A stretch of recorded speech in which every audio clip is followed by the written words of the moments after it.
कर लेता हूँ। आज आपको पढ़ना है किसका सिद्धांत है? थॉमसन का। जे जे थॉमसन का सिद्धांत है ना। तो लिख लो आप, जे जे थॉमसन का plum pudding model. Plum pudding model है ना, ये पढ़ना आपको। पढ़ तो लिया था, लिखना है। पता है क्या आपने पढ़ा था? तो इसने क्या कहा था बताओ परमाणु के बारे में? इस थॉमसन ने, एक गोलाकार कण है ना, तनावेशित गोला है एक। कौन? परमाणु। और फिर क्या कहा था कि इलेक्ट्रॉन इसके अंदर बिखरे हुए रहते हैं। इलेक्ट्रॉन बिखरे हुए रहते हैं इधर उधर, है ना। और इसके अंदर मतलब जो भाग खाली है ना, वहां पर वो भाग कैसा है? धनावेशित भी है। तो इसने ऐसे भी बोला था कि इलेक्ट्रॉन और जो ऋणावेशित भाग है ना, वो किसकी वजह से है? इलेक्ट्रॉन के कारण। वो ऋणावेशित कण जो इधर उधर बिखरे हुए हैं, वो किसके कारण है? इलेक्ट्रॉन के कारण है। फिर इसने ऐसे कहा था कि धनावेश और ऋणावेश दोनों क्या होते हैं? बराबर होते हैं। तो कुल मिला के परमाणु कैसा है? उदासीन है, ऐसे कहा था। और एक बात और कही थी कि इसका जो साइज है ना, किसकी साइज है? परमाणु की। मतलब इसका आकार, त्रिज्या इसकी, वो कितनी है? 10⁻⁻10 कितने मीटर? 10⁻⁻10 मीटर होती है। इसको आप एक एंगस्ट्रॉम भी कह सकते हैं। कितना एंगस्ट्रॉम? एक एंगस्ट्रॉम। एक एंगस्ट्रॉम के बराबर 10⁻⁻10 मीटर होता है ना। अब एंगस्ट्रॉम क्या होता है कि कोई सूक्ष्म लंबाई होती है ना, उसको मापने की इकाई है। बहुत कम लंबाई है, उसको मापने की क्या है? इकाई, है ना। तो आप एंगस्ट्रॉम पे मत जाओ, आप तो ये याद रख लो, यही मिलेगा आपको ऑप्शन में, 10⁻⁻10 मीटर। किसकी त्रिज्या है ये? परमाणु की। परमाणु की त्रिज्या कितनी है? 10⁻⁻10 मीटर। फिर रदरफोर्ड ने ना नाभिक की त्रिज्या बताई थी, कितनी? 10⁻15 मीटर। तो आप दोनों को याद रख लो। देखो वो तो किसकी है? परमाणु की। और ये नाभिक की। अच्छा, इनमें बड़ी संख्या कौन सी है? ये 10⁻15 है कि 10 है? 10 है ना। इतना पता है आपको। क्योंकि माइनस में जो घात आते हैं ना, जो संख्यात्मक तौर पे जितनी कम होते हैं ना, वो यूनिट संख्या उतनी ज्यादा क्या होती है? बड़ी होती है। तो बड़ी संख्या ये है, छोटी संख्या ये है, इन दोनों में। ऐसे मत समझ लेना कि यहाँ पे 15 है, यहाँ पे 10 है, ये बड़ा है ये छोटा, ऐसा नहीं है। छोटा ये छोटा है और ये वाला बड़ा है। तो मैं आपको ऐसे समझा रहा हूँ। परमाणु की त्रिज्या तो कितनी है? 10⁻⁻10 मीटर। नाभिक की त्रिज्या 10⁻⁻15 मीटर। परमाणु कैसा है? देखो ऐसा है, ये लो, ये क्या चल रही है इसमें? कक्षाएं। और बीच में क्या रहता है इसका? नाभिक। इस ये है नाभिक, ये प्लस लगा हुआ ना, ये है नाभिक। इस नाभिक की त्रिज्या तो वो है ये वाली, 10⁻⁻15 मीटर। और इस परमाणु की त्रिज्या ना ये वाली, ये कितनी है? 10⁻⁻10 मीटर। अब आपसे ऐसे पूछे कि बताओ परमाणु नाभिक से कितना गुना बड़ा है? परमाणु नाभिक से कितना गुना बड़ा है? बड़ा तो परमाणु ही है ना। नाभिक छोटा है यहाँ पे। कितना गुना छोटा है, कितना गुना बड़ा है? नाभिक तो छोटा है, परमाणु बड़ा है। इन दोनों के बीच अनुपात निकालेंगे ना, तो कितना आएगा बताओ? 10⁻5 मीटर। कितना आएगा? 10⁻5 मीटर। गुना क्या है? बड़ा है। कौन बड़ा है? परमाणु। और नाभिक इतना क्या है? छोटा है। आगे बात समझ में? तो अब लिखो सबसे पहले आप इसकी बात है। ये तो किसकी बात है? ये वाली नाभिक की। और नाभिक के बारे में बताने वाला थॉमसन नहीं था, रदरफोर्ड था। पर वो आ गई इसलिए मैंने यहाँ पे बता दी कि याद रह जाएगी एक जगह। ये इसने नहीं बताई थी ये वाली। तो लिखो जे जे थॉमसन ने परमाणु को समझाने के लिए, जे जे थॉमसन ने परमाणु को समझाने के लिए प्लम पुडिंग मॉडल दिया। जे थॉमसन ने परमाणु को समझाने के लिए प्लम पुडिंग मॉडल दिया, जिसे तरबूज मॉडल भी कहते हैं। जिसे क्या कहते हैं? तरबूज मॉडल भी कहते हैं। जिसे तरबूज मॉडल भी कहते हैं। लिख लिया क्या? थॉमसन ने परमाणु की तुलना, आगे लिखो, थॉमसन ने परमाणु की तुलना,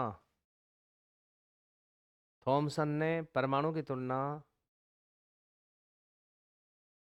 एक तरबूज से, एक तरबूज से या प्लम पुडिंग मिठाई से की। थॉमसन ने परमाणु की तुलना तरबूज से या प्लम पुडिंग मिठाई से की। क्लियर से? जिस प्रकार, जिस प्रकार, आगे लिखना है इसी में, जिस प्रकार तरबूज में बीज बिखरे रहते हैं, जिस प्रकार तरबूज में बीज बिखरे रहते हैं, उसी प्रकार, उसी प्रकार परमाणु में,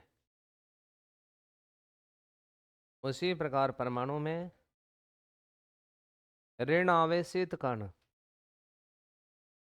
उसी प्रकार परमाणु में ऋण आवेशित कण इलेक्ट्रॉन बिखरे रहते हैं। ऋण आवेशित कण इलेक्ट्रॉन बिखरे रहते हैं।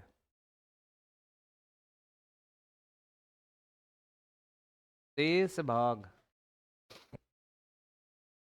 आगे लिखो, शेष भाग बताओ कैसा है? भाई ये जो बीज है ना, वो तो जो बीज पड़े हैं ना, वो तो कौन है? ऋणावेशित कण है, इलेक्ट्रॉन है वो तो। फिर बचा हुआ जो भाग है ना, वो कैसा है? धनावेशित है ना? तो आगे लिखो, शेष बचा हुआ भाग धनावेशित है। शेष बचा हुआ भाग धनावेशित है। शेष बचा हुआ भाग कैसा है? धनावेशित है ना? फिर लाइन चेंज करके लिखना, परमाणु का धनावेश और ऋणावेश, परमाणु का धनावेश और ऋणावेश बराबर होता है। परमाणु का धनावेश और ऋण आवेश बराबर होता है। ठीक है? इस प्रकार परमाणु उदासीन कण है। आपसे ऐसे पूछ सकता है कि थॉमसन के अनुसार परमाणु कैसा कण है? उदासीन है। इस प्रकार परमाणु उदासीन कण है। ठीक है? फिर लाइन चेंज करके लिखना ना, लाइन चेंज करके ये लिखो, थॉमसन ने परमाणु का आकार परमाणु का आकार है ना, ब्रैकेट में लिखो त्रिज्या, परमाणु का आकार मतलब क्या? त्रिज्या 10⁻⁻10 मीटर आकलित की, आकलित की का मतलब निकाली उसने, बताइए। परमाणु की त्रिज्या 10⁻⁻10 मीटर आकलित की। और ऐसे भी याद रखना कि ये जो 10⁻⁻10 मीटर है ना, वो कितने के बराबर होता है? 1 एंगस्ट्रॉम के बराबर। ऐसे लिख लो आप, है ना? यह मान 1 एंगस्ट्रॉम के बराबर होता है। यह मान 1 एंगस्ट्रॉम के बराबर होता है। एंगस्ट्रॉम को ऐसे व्यक्त करते हैं, हिंदी में लिख लो आप, एंगस्ट्रॉम। यह मान 1 एंगस्ट्रॉम के बराबर होता है। ठीक है? यह मान कितना होता है? 1 एंगस्ट्रॉम होता है। एंगस्ट्रॉम,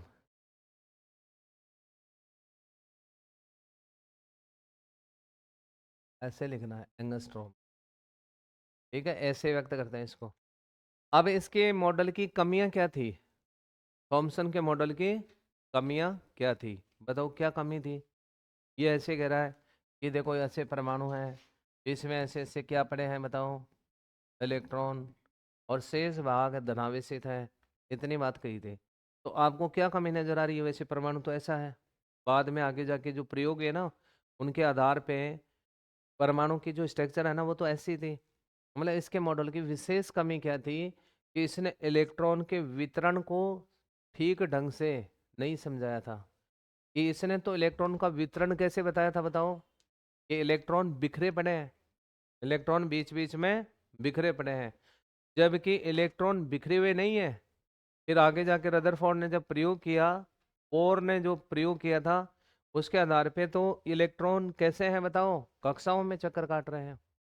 तो इसके मॉडल की जो विशेष कमी थी ना वो कौन सी थी, कि इसने इलेक्ट्रॉन के वितरण को ठीक ढंग से नहीं समझाया था।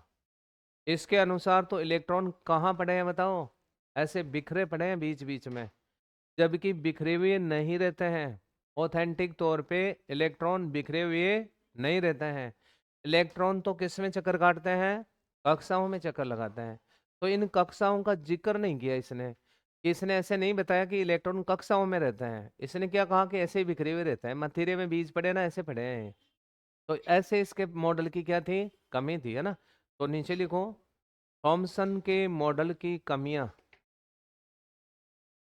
थॉमसन के मॉडल की कमियां ना लिखो। थॉमसन ने परमाणु में इलेक्ट्रॉन के वितरण को, थॉमसन ने इलेक्ट्रॉन परमाणु में इलेक्ट्रॉन के वितरण को ठीक से नहीं समझाया। थॉमसन ने परमाणु में इलेक्ट्रॉन के वितरण को ठीक से नहीं समझाया, क्योंकि ठीक से नहीं समझाया, यहाँ तक लिख लिया होगा, ठीक से नहीं समझाया क्योंकि इलेक्ट्रॉन निश्चित कक्षाओं में चक्कर लगाते हैं, इलेक्ट्रॉन निश्चित कक्षाओं में चक्कर लगाते हैं, न कि बिखरे हुए रहते हैं। क्योंकि इलेक्ट्रॉन निश्चित कक्षाओं में चक्कर लगाते हैं, न कि बिखरे होते हैं। ये इसके मॉडल की क्या थी, कमी थी। फिर उसके बाद में जैसे रदरफोर्ड ने प्रयोग किया था ना इसके बाद में, तो रदरफोर्ड ने जो भी बातें बताई ना, तो उनको ये समझाने में क्या रहा था, असफल रहा था। रदरफोर्ड के मॉडल की जो भी बातें थे ना, उसको ये समझाने में क्या रहा, असफल रहा। तो मुख्य कमी है ना वो याद रखना कि इलेक्ट्रॉन के वितरण को नहीं समझा पाया था। कौन, थॉमसन। समझ में आ गई क्या बात? अब थॉमसन की क्या बात याद रखनी है आपको, कि इसने परमाणु की तुलना किससे की, प्लम पुडिंग मिठाई से, तरबूज से, और क्या बोला कि इलेक्ट्रॉन इधर उधर बिखरे पड़े हैं, जिस प्रकार तरबूज में क्या पड़े हैं, बीज पड़े हैं। ऋण आवेश और धनावेश दोनों का मान क्या रहता है, समान। और परमाणु कैसा है, उदासीन। परमाणु की त्रिज्या की बात जिक्र किया इसने, बताया त्रिज्या कितनी होती है, कितनी, 10⁻⁻10 मीटर। कमी क्या रही, इलेक्ट्रॉन के वितरण को ये ठीक से नहीं समझा पाया था। प्रोटॉन के बारे में तो बताया ही नहीं था, लेकिन इलेक्ट्रॉन की भी बात बताई तो इसने कहा कि बिखरे हुए पड़े हैं, जबकि ये बिखरे हुए नहीं होते हैं। किस में रहते हैं, कक्षाओं में। ठीक है, अब आगे लिखो रदरफोर्ड का प्रमाणपत्र प्रयोग, रदरफोर्ड का मॉडल, ऐसे लिख लो, रदरफोर्ड का परमाणु मॉडल, रदरफोर्ड का परमाणु मॉडल। ठीक है, रदरफोर्ड का परमाणु मॉडल।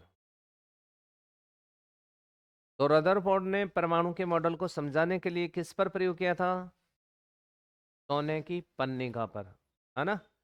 किसकी बौछार की थी, अल्फा कणों की, है ना। एक बार थोड़ा सुन लो जिससे वो चीजें आपको याद हो जाए, है ना, मुख्य बातें जो भी सुनी थी आपने। रदरफोर्ड ने प्रयोग किस पे किया था, सोने की पन्निका पर। ठीक है, अब आपसे ऐसे पूछ ले कि सोने की पन्निका ही क्यों ली, पन्निका तो और भी थी, चांदी की भी हो सकती है, कॉपर की भी हो सकती है, और भी धातुएं खूब सारी है ना, क्योंकि आपको पता है कि सोना ना बहुत ज्यादा क्या होता है, मुलायम होता है। दूसरी मुख्य बात, सोना मुलायम भी है, चांदी की बजाय ज्यादा मुलायम है। और सोना और चांदी है ना, विद्युत के बहुत अधिक क्या होता है, सुचालक होता है। बात समझ में आई क्या? इसलिए उसने किसको काम में लिया था अपने प्रयोग में? सोने को। फिर आपसे ऐसे पूछे कि इसके ऊपर किसकी बौछार की? अल्फा कणों की। अब आपसे ऐसे पूछे कि अल्फा कण क्या होते हैं, अल्फा कणों की तुलना किससे की जाती है? तो आप ऐसे याद रखना कि अल्फा कणों की तुलना धनावेशित हीलियम के नाभिकों से की जाती है, द्विधनावेशित हीलियम के नाभिकों से, है ना, He+2 से। इसी को क्या कहते हैं? अल्फा कण कहते हैं। अल्फा कणों की तुलना किससे की जाती है? द्विधनावेशित हीलियम के नाभिक से। काम की बात है यहाँ पे, है ना। फिर आपसे ऐसे पूछे कि जो अल्फा कण उसने डाले थे, किस पे डाले? सोने की पन्निका पर। तो एक कण जो टकरा कर वापस आया था, उससे उसको किस चीज का पता लगा? नाभिक का। किसका पता लगा था? नाभिक का। कैसे लगा? क्योंकि उसके ऊपर जो कण जा रहे थे ना, वो कैसे थे? धनावेशित। कौन सी प्रकृति के थे? धनावेशित प्रकृति के। और जिस भाग से वो टकरा के वापस आया, तो उसको ऐसे पता लगा कि धनावेशित कण किसी धनावेशित भाग से टकराया है। धनावेशित कण किससे टकराया है? धनावेशित भाग से। क्योंकि समान आवेशों के बीच क्या रहता है? प्रतिकर्षण। भाई धनावेशित कण टकरा के वापस आ रहा है, तो वो किसी धनावेशित भाग से तो टकराया होगा ना। तो उसको ऐसे पता लगा कि इसका मध्य भाग है ना, वो कैसा है? धनावेशित है। किसका? परमाणु का। और उसका नाम क्या रखा था उसने? नाभिक। फिर आपसे पूछेगा नाभिक की खोज किसने की? तो प्रयोग कौन कर रहा है बताओ? रदरफोर्ड। तो खोजने वाला कौन हो गया? रदरफोर्ड ही तो हुआ। तो फिर उसने उस नाभिक की त्रिज्या कितनी बताई? अभी बताई थी ना, 10 की घात -15 मीटर बताई। ठीक है। अब एक खास पर्सन और भी है यहाँ पे, है ना, कि उसने इस सोने की पन्निका के पीछे एक पर्दा लगाया था। किसका लगाया था? जिंक सल्फेट का। तो वो क्यों लगाया था? रदरफोर्ड ने अपने परमाणु यानी इस प्रयोग में सोने की पन्निका के पीछे किसका पर्दा लगाया था? जिंक सल्फेट का, है ना। तो वो पर्दा क्यों लगाया था? क्योंकि जो अल्फा कण है ना, पन्निका में से क्रॉस होंगे, तो कितने कण क्रॉस हो रहे हैं इस चीज का पता कैसे चलेगा? तो पता कैसे लग रहा था? देखो उसने क्या किया कि ऐसे एक पन्निका लगाई, है ना, इसके बाहर क्या लगा हुआ था? एक पर्दा लगा हुआ था। पर्दा किसका बना हुआ था? लकड़ी का नहीं, जिंक सल्फेट का। पर्दा किसका था? जिंक सल्फेट का। और इधर से कौन आ रहे थे यहाँ पे? अल्फा कण। अब ये अल्फा कण आ रहे हैं, कितने कण जा रहे हैं, कितने कण वापस आ रहे हैं, इस चीज का पता किससे चल रहा था बताओ? जैसे ही ये कण है ना चल करके यहाँ आ रहे थे, ऐसे इस पे गिर रहे थे। किस पे गिर रहे थे? पर्दे पे। अरे इस पर्दे पे। तो जैसे ही इस पर्दे पे गिर रहे थे ना, तो यहाँ पर प्रतिदीप्ति पैदा हो रही थी। क्या पैदा हो रही थी? प्रतिदीप्ति। प्रतिदीप्ति जानते हो? चमक पैदा हो रही थी। जैसे ही वो कण इससे टकराएगा, एक चमक सी पैदा होगी, जिससे पता लगेगा कि कण यहाँ आ रहा है या फिर वापस जा रहा है, कितने कण आ रहे हैं इस पे। तो इस चीज का पता लगाने के लिए उसने कौन सा पर्दा लगाया था? जिंक सल्फेट का। ठीक है। और क्या कहा? और ऐसे कहा कि इलेक्ट्रॉन है ना, वो इस नाभिक के बाहर क्या कर रहे हैं? चक्कर काट रहे हैं कक्षाओं में। लेकिन उसने ऐसे नहीं कहा था। वो किस चीज को समझाने में सफल रहा था? कि जब इलेक्ट्रॉन बाहर चक्कर काट रहे हैं और इसके बीचों बीच कैसा भाग है? धनावेशित भाग है। उसमें कौन है बताओ? वो धनावेशित भाग है ना, वो धनावेशित क्यों है बताओ? प्रोटॉन की वजह से। किसकी वजह से? प्रोटॉन की वजह से। तो आपसे पूछे कि प्रोटॉन की खोज किसने की? आप बताओ, देखें प्रोटॉन की खोज किसने की?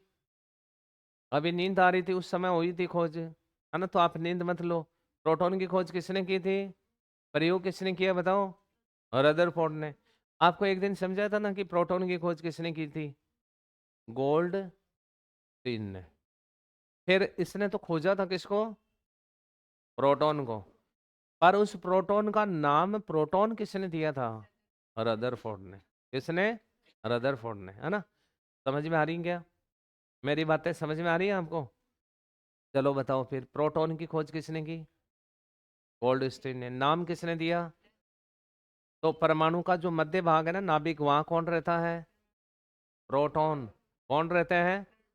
नाभिक पर धनावेश का कारण? वही बात है। अरे नाभिक पे धनावेश का कारण प्रोटॉन ही तो है। ठीक है। अब देखो, इसको एक बात पूछी गई। किसको? रदरफोर्ड को। क्या पूछा गया? कि इसने ऐसे कहा कि इसके मध्य भाग, परमाणु के मध्य है ना नाभिक में, नाभिक में कौन है बताओ?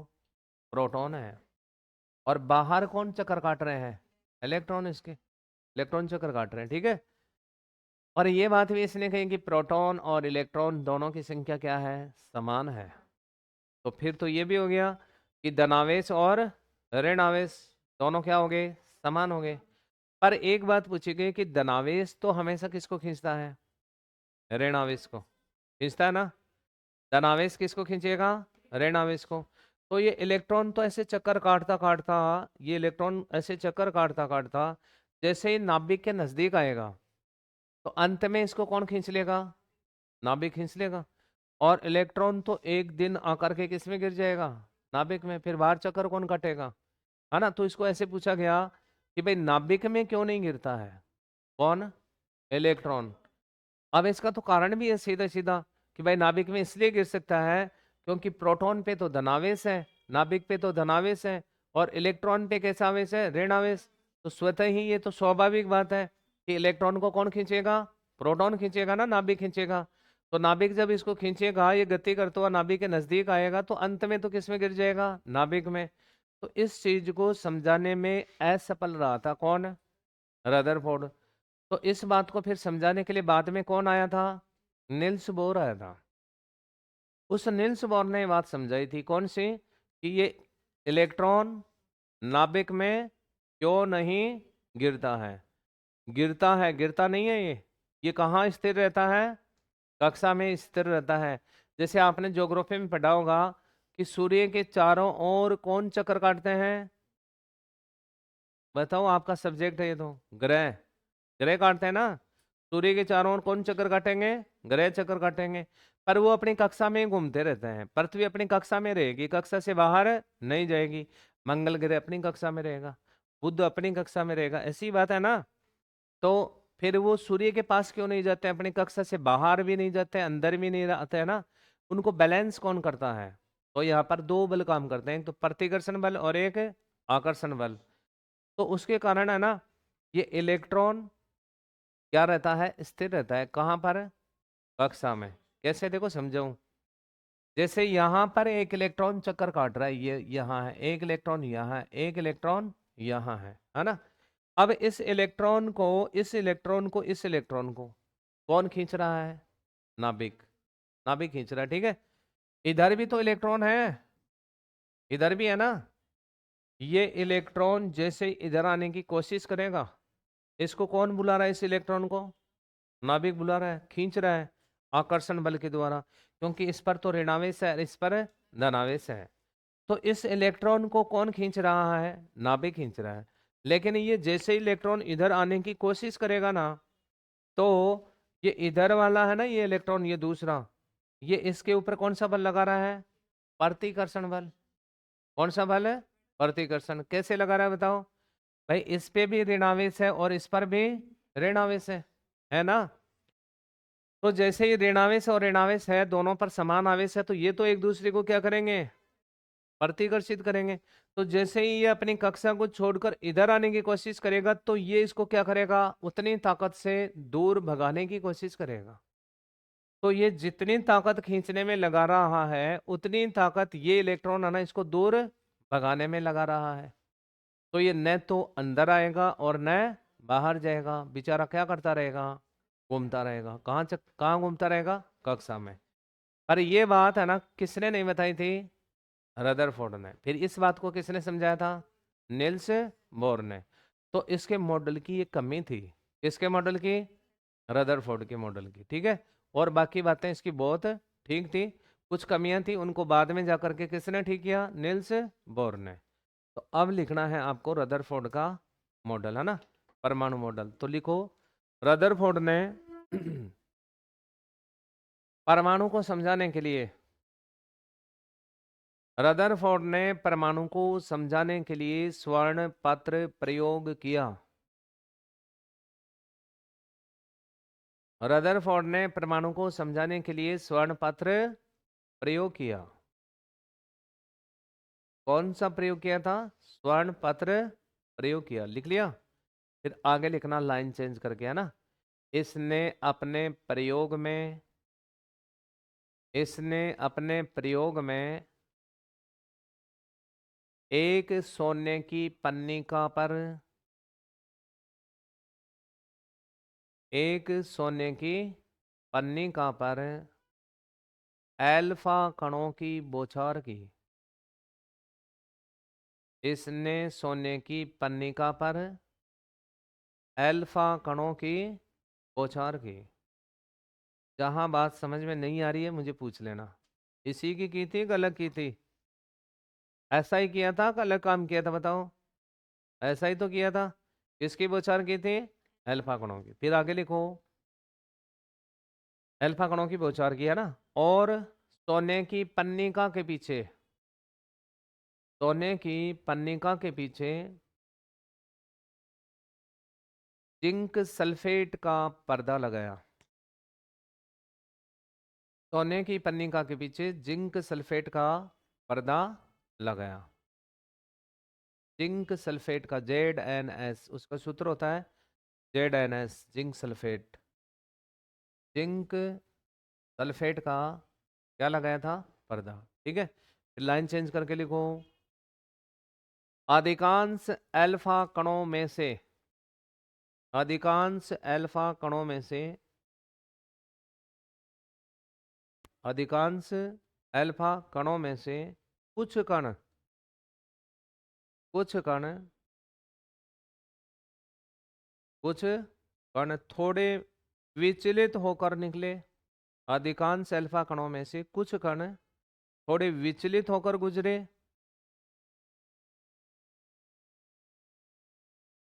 थोड़े विचलित होकर गुजरे। ठीक है,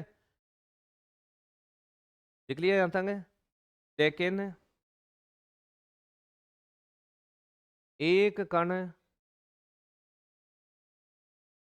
लेकिन एक कण बीचों बीच टकराकर, बीचों बीच टकराकर उसी दिशा में वापस मुड़कर आया।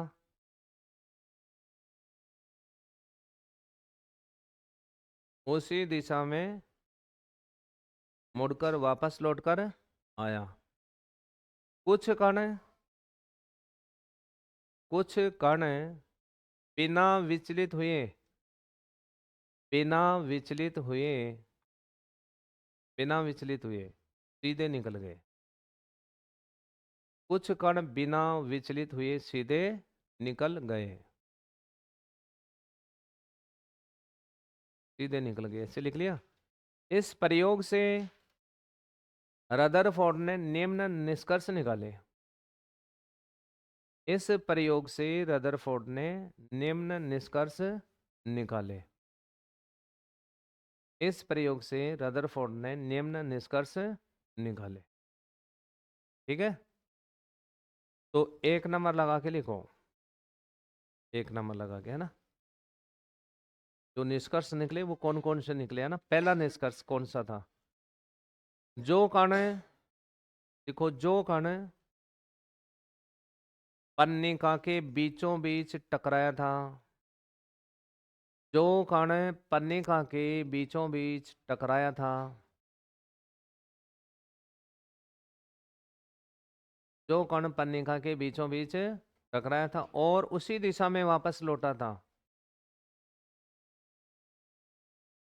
उसी दिशा में वापस लौटा था, वह भाग, उसी दिशा में वापस लौटा था, वह भाग धनावेशित है। वह भाग कैसा है? धनावेशित है। वह भाग धनावेशित है। ठीक है, जिसे नाभिक कहा गया, जिसे नाभिक कहा गया, जिसे क्या कहा गया? नाभिक, न्यूक्लियस, नाभिक कहा गया। ठीक है, अतः नाभिक की खोज का श्रेय, अतः नाभिक की खोज का श्रेय बताओ किसको जाता है? रदरफोर्ड को। अतः नाभिक की खोज का श्रेय रदरफोर्ड को जाता है। ठीक है, फिर आगे लिखना, नाभिक की त्रिज्या, नाभिक की त्रिज्या, नाभिक की त्रिज्या 10⁻15 मीटर, 10⁻15 मीटर आंकलित की गई। नाभिक की त्रिज्या 10⁻15 मीटर आंकलित की गई। ठीक है, अब लिखो 2 नंबर लगा के, जो कण, जो कण सीधे निकले, जो कण सीधे निकले,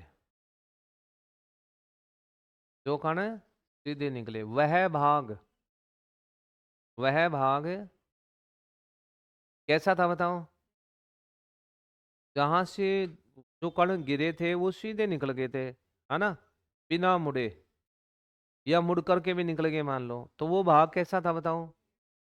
या तो वो खाली था, या तो वो क्या था? खाली था, कोई रोकने वाला नहीं था वहां पे, या फिर क्या थे? इलेक्ट्रॉन थे वहां पे, या फिर कौन थे वहां पे? इलेक्ट्रॉन थे। ये चीज आंकलित की गई है ना, तो लिखो, क्या लिखा आपने? जो कण सीधे निकले वह भाग या तो खाली था, या तो खाली था, या उस भाग में इलेक्ट्रॉन मौजूद थे, या उस भाग में इलेक्ट्रॉन मौजूद थे। ठीक है, उसमें इलेक्ट्रॉन मौजूद थे। ठीक है, लिख लिया होगा। इस प्रकार रदरफोर्ड ने,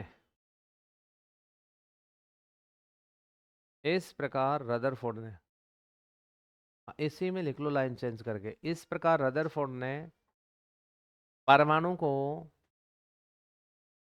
एक वृत्ताकार कण बताया। इस प्रकार रदरफोर्ड ने परमाणु को एक वृत्ताकार कण बताया, जिसका मध्य भाग नाभिक है, जिसका मध्य भाग नाभिक है, जिसमें धनावेशित कण, मध्य भाग नाभिक है जिसमें धनावेशित कण प्रोटॉन रहते हैं, जिसका मध्य भाग नाभिक है जिसमें धनावेशित कण प्रोटॉन रहते हैं, और इसके बाहर की ओर, और इसके बाहर की ओर, बाहर की ओर ऋण आवेशित कण, इसके बाहर की ओर ऋणावेशित कण इलेक्ट्रॉन चक्कर लगाते हैं, इलेक्ट्रॉन चक्कर लगाते हैं, इसके बाहर की ओर इलेक्ट्रॉन चक्कर लगाते हैं। फिर लाइन चेंज करके लिखना,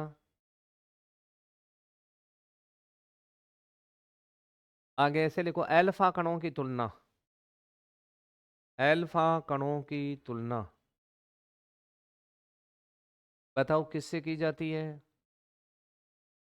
द्विधनावेशित हीलियम के नाभिक से। अल्फा कणों की तुलना किससे की जाती है? द्विधनावेशित हीलियम के नाभिक से, है ना। अल्फा कणों की तुलना द्विधनावेशित हीलियम के नाभिक से की जाती है।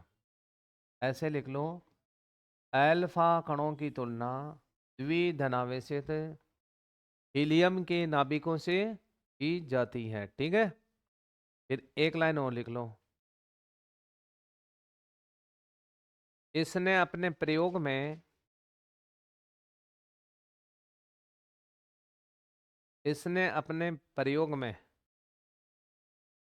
अल्फा कणों की प्रतिदीप्ति का पता लगाने के लिए, अल्फा कणों की प्रतिदीप्ति, प्रतिदीप्ति, प्रतिदीप्ति का मतलब चमक,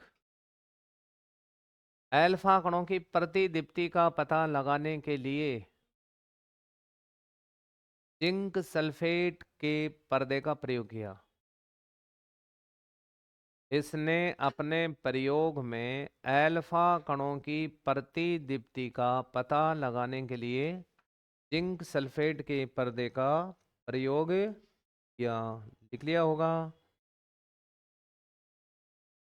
अब आपको आगे लिखना है, नेक्स्ट पॉइंट है ना, परमाणु नाभिक की तुलना में, परमाणु, ये बात इसने नहीं कही थी लेकिन आपको लिखना है, ये पॉइंट है, क्योंकि अब दोनों चीजें आ गई। कौन कौन सी? परमाणु की त्रिज्या भी और नाभिक की त्रिज्या भी, है ना। तो आगे क्या लिखना हमको? परमाणु नाभिक की तुलना में, परमाणु नाभिक की तुलना में 10 की घात 5 गुना बड़ा है। परमाणु नाभिक की तुलना में कितना गुना बड़ा है? 10 की घात 5 गुना। अच्छा, दोनों का अनुपात लिए जाए तो परमाणु की त्रिज्या कितनी थी? 10 की घात -15, उसकी ना परमाणु वो सॉरी नाभिक की, और परमाणु की 10 की घात -10, है ना। और दोनों के बीच का अनुपात आएगा 10 की घात 5। ठीक है। अब इसकी कमी क्या थी बताओ? रदरफोर्ड के मॉडल की कमी, अभी अभी आपको मैंने बताया है कि इसकी कमी क्या थी। मतलब इसने इस चीज को नहीं समझाया कि जो कक्षा में इलेक्ट्रॉन घूम रहा है वो नाभिक के आकर्षण के कारण, प्रोटॉन के आकर्षण के कारण नाभिक में क्यों नहीं समाता है। इस चीज को ये समझाने में क्या रहा था? असफल रहा था। ठीक है, लिखो इस मॉडल की कमियां, ऐसे हेडिंग लगा लो, इसके मॉडल की कमियां, इसके मॉडल की कमियां। ठीक है, लिखो रदरफोर्ड, रदरफोर्ड परमाणु के मध्य भाग में, रदरफोर्ड परमाणु के मध्य भाग में पाए जाने वाले प्रोटॉन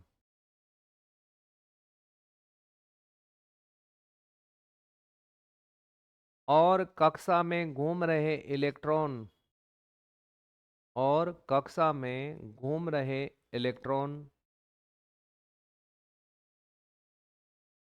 के आकर्षण बल को, परमाणु के मध्य भाग में पाए जाने वाले प्रोटॉन और कक्षा में घूम रहे इलेक्ट्रॉन के मध्य पाए जाने वाले आकर्षण बल को समझाने में असफल रहा। आकर्षण बल को समझाने में असफल रहा। परमाणु के मध्य भाग में पाए जाने वाले प्रोटॉन व कक्षा में घूम रहे इलेक्ट्रॉन के मध्य पाए जाने वाले आकर्षण बल को समझाने में असफल रहा, क्योंकि इलेक्ट्रॉन, क्योंकि इलेक्ट्रॉन नाभिक के आकर्षण के कारण है। उस लाइन को छोड़ दो, बाद में लिख लेना उसको, आगे वाली लाइन लिख लो, जो लाइन छूट गई उसको छोड़ के आगे लिख लो, बाद में देख के लिख लेना। क्या बोला मैंने अभी? क्योंकि इलेक्ट्रॉन नाभिक के आकर्षण बल के कारण नाभिक में समा सकता है, नाभिक में समा सकता है, क्योंकि इलेक्ट्रॉन नाभिक के आकर्षण बल के कारण नाभिक में क्या कर सकता है? समा सकता है। वह इस बात को समझाने में असफल रहा, वह इस बात को समझाने में असफल रहा, वह इस बात को समझाने में असफल रहा। अब इससे आगे है अगला मॉडल, लास्ट मॉडल है वो, है ना। कौन सा है? निल्स बोर का परमाणु मॉडल। ऐसे हेडिंग लगा लो, निल्स बोर का परमाणु मॉडल। है ना, अंतिम मॉडल है, आगे मॉडल नहीं आएंगे। अब कौन सा मॉडल पढ़ना आपको? नील्स बोर का परमाणु मॉडल, ऐसे हेडिंग लगा लो, नील्स बोर का परमाणु मॉडल। अब इसको अभी मैं समझाऊंगा, आपको लिखना नहीं है। नील्स बोर का परमाणु मॉडल, है ना। 2 मिनट का समय, थोड़ी सी एक बात समझा दूं आपको, है ना। हाँ, वो लास्ट में लिखा दूंगा। इलेक्ट्रॉन भी आएगा, प्रोटॉन भी आएगा, न्यूट्रॉन भी आएगा, फिर और आएगा, वो आएगा कौन, एंटी प्रोटॉन, मेसोन कण, ऐसे भी आएंगे। तो उन सबको मैं एक साथ ही लिखूंगा। तो आगे किसका मॉडल आएगा? नील्स बोर का ना। तो इस नील्स बोर ने क्या किया कि जो रदरफोर्ड ने जो बातें बताई थी ना, उसके आधार पे ही उसमें सुधार किए, इसने कुछ बातें और समझाई। देखो, रदरफोर्ड किस चीज को समझाने में सफल रहा था कि कक्षा में घूम रहा इलेक्ट्रॉन नाभिक के आकर्षण के कारण वो नाभिक में क्यों नहीं समाता, इस चीज को समझाने के लिए यानी मॉडल किसने दिया? नील्स बोर ने। तो नील्स बोर ने क्या कहा कि जो इलेक्ट्रॉन है ना, वो निश्चित कक्षाओं में चक्कर लगाते हैं। एक बात तो ये गई, ये बात मैं नहीं कह रहा हूं, ये बात किसने कही थी? नील्स बोर ने। देखो, एक एक बात को दिमाग में आप सेट करने की कोशिश करो। पहली बात क्या कही इसने कि इलेक्ट्रॉन है ना, नाभिक के बाहर निश्चित कक्षाओं में क्या करते हैं? चक्कर लगाते हैं। निश्चित कक्षाएं हैं और उसमें ही चक्कर लगाते हैं वो। उन कक्षाओं का नाम दिया था उसने, जैसे ये पहली कक्षा के है, फिर एल है, फिर एम है, फिर उसके बाद में कौन सी कक्षा जाएगी? एन। ऐसे कक्षाओं का जिक्र किया इसने।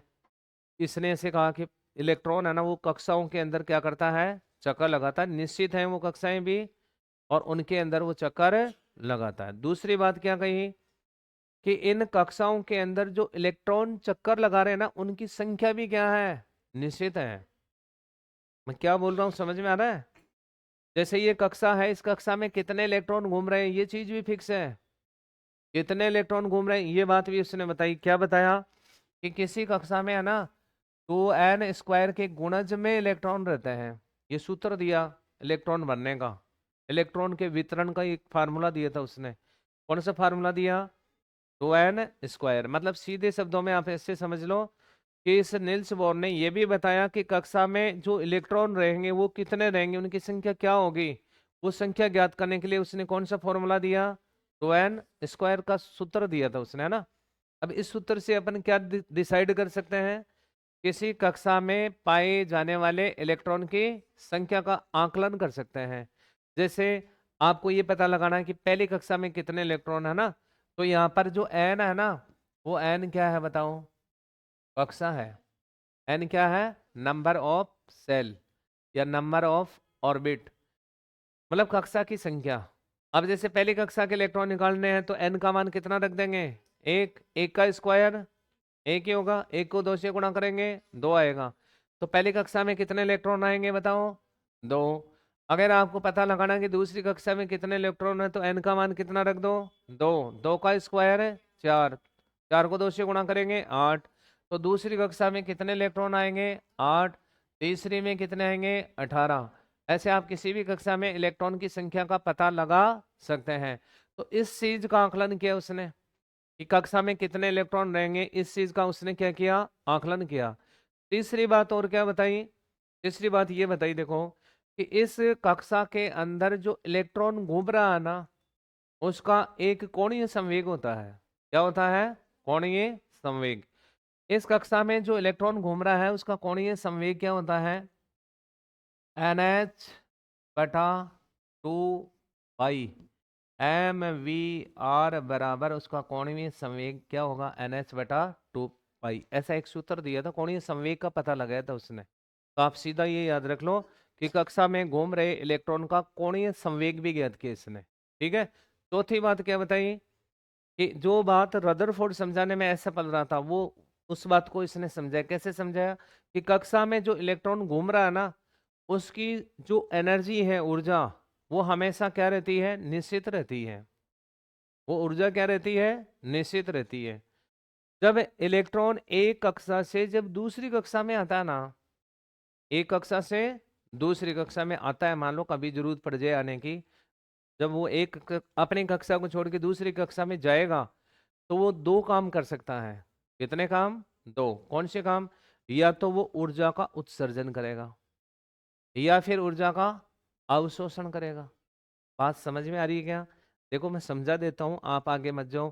पहले आप इतना ही समझ लो कि इलेक्ट्रॉन अगर अपनी कक्षा को छोड़ेगा ना तो या तो वो ऊर्जा निकालेगा या ऊर्जा लेगा। इसको आप ऐसे समझ लो कि आप अपने घर को छोड़ के दूसरे घर में जाओगे, है ना? तो वहां जाके आप क्या करोगे? या तो आप उसकी हेल्प करोगे, अगले आदमी की, या आप उससे हेल्प लेंगे। अब हेल्प कब करोगे आप? जब आपके पास पावर क्या है? ज्यादा है, तभी तो कर पाओगे। अपन खुद ही कमजोर हैं तो दूसरे की हेल्प कैसे करेंगे बताओ? अपन खुद पावरफुल हैं तो अगला आदमी कमजोर है तो उसकी हेल्प अपन कर रहे हैं, और अपन कमजोर है, अगला क्या है? पावरफुल है, तो वो आदमी अपनी हेल्प करेगा। सेम बात यहाँ इलेक्ट्रॉन के साथ होती है। देखो कैसे होती है।